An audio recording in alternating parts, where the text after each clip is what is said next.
Non hai idea di quanti uomini ho visto passare in un secolo.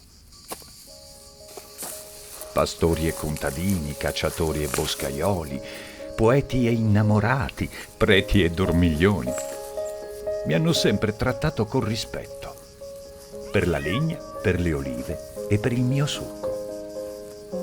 Qua sotto un tempo cresceva il grano ed ero maritato con una bella vite di malvasia. Ah, bei tempi! Quanto mi piaceva il solletico delle spighe mosse dal vento e il profumo dei grappoli maturi. Sì, ho avuto molta compagnia da giovane. Qui abitavano tanti contadini sempre indaffarati.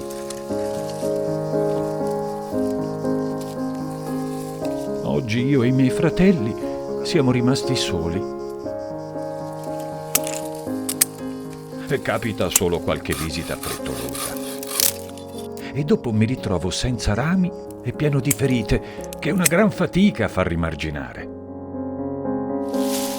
Una volta all'anno passa qualcuno a prendersi le olive e invece di ringraziare mi lascia rametti spezzati con il rischio di farmi ammalare.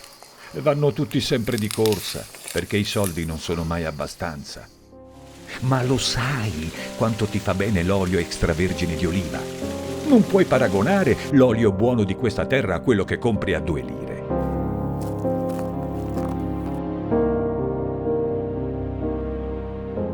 Il problema più grave è qua sotto, tra le mie radici sotto i 2 piedi. Il suolo non è più fertile, è compatto, ha perso sostanza organica e i minerali scivolano via con le grandi piogge. Il ciclo delle stagioni non basta a restituire alla terra ciò che va perduto.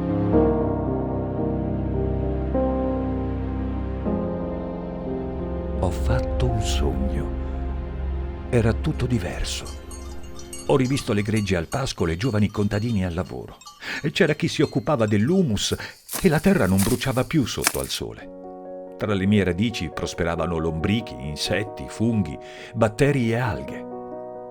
Per nutrirmi ho bisogno di recuperare la fertilità perduta e non si fa in un giorno. Ne ho bisogno subito. Se noi stiamo bene in salute, possiamo prenderci cura anche della tua aria. Così puoi collaborare con i nostri spiriti guida, i Deva, per il pianeta. E sai chi sono i più grandi cacciatori di anidride carbonica e altri gas serra?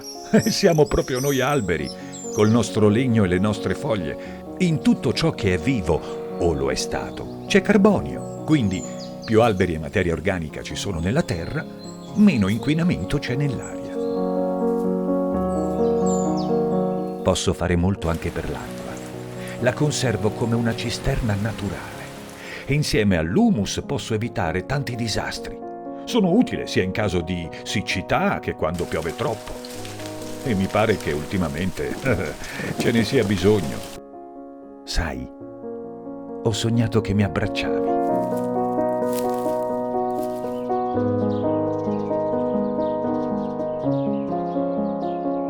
E che tu e i tuoi amici volevate prendervi cura di me.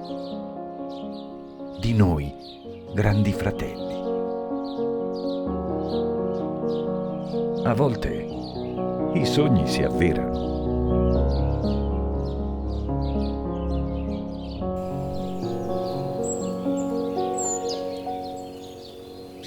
Questo video è stato girato a settembre 2020 nell'uliveto di San Michele, a Valle del Sole, dove si trova una parte degli ulivi della comunità di Etica Vivente.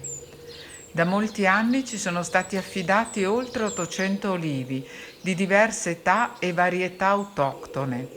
Questi alberi generosi vivono su 5 dei nostri poderi, tra la provincia di Perugia e quella di Terni, ad altitudini diverse, su suoli differenti, con proprietà che, insieme al microclima legato al luogo, donano un sapore organolettico unico al nostro olio biologico. Sicuramente sarebbero felici di interventi che aiutano a rendere il suolo più fertile e resiliente al cambiamento climatico sempre più estremo, aiutandoci così a mitigare in parte questo fenomeno.